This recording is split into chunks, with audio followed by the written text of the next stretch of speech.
everyone, I'm Heather Dawson. So let's start our show with the Santa Barbara International Film Festival. It's become one of the leading film festivals, and this year's tributes included Kristen Stewart, Penelope Cruz, and Javier Bardem. One of the films featured on this year's festival is Pasang, In the Shadow of Everest. We sat down with the director to shed light on this inspiring true story.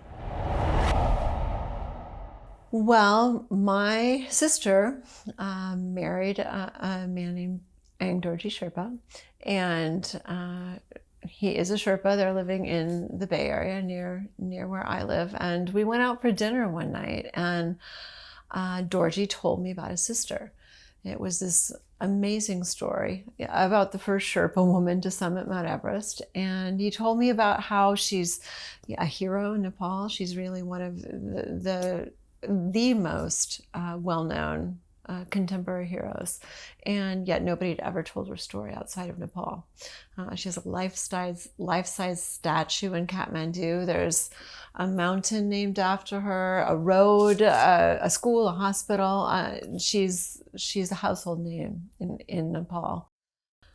I think Pasang's story is one that lets the world know the power that just one woman or one individual can have.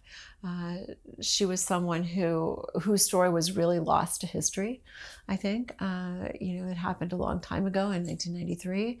And, she had to overcome so many obstacles that were stacked against her as a woman in a male-dominated society, as an ethnic and religious minority. She was a Buddhist.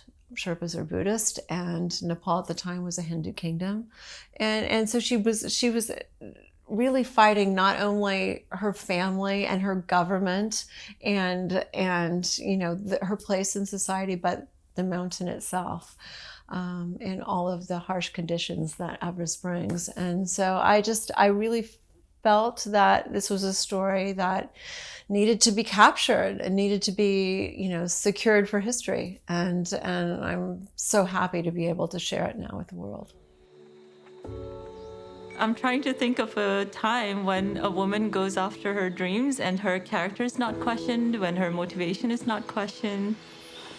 I had heard about her dream and her challenge of being the first Nepalese woman to climb Everest. It's hard to imagine how many barriers she had to overcome. She was an ethnic minority, she was a woman. I'm sure she was rightfully outraged for not being allowed to go to the top of Everest. So it is natural for her to show the rest of the world, say, listen, I can do this myself. And in a male-dominated society, she spoke to the hearts of many women at the time who had no courage to do what she was doing.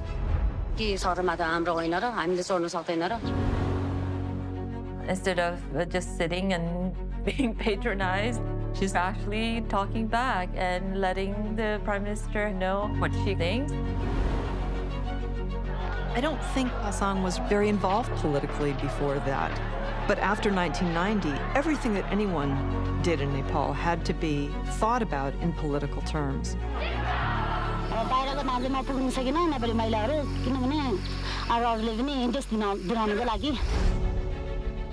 Climbing Everest is a physical and mental marathon. As a Sherpa, that's how we live, working as a guide. Pasang Lamu spoke of herself as representing the Sherpa community, but also representing Nepali women. That must have turned some people's world upside down. I think my mom was so ahead of her time.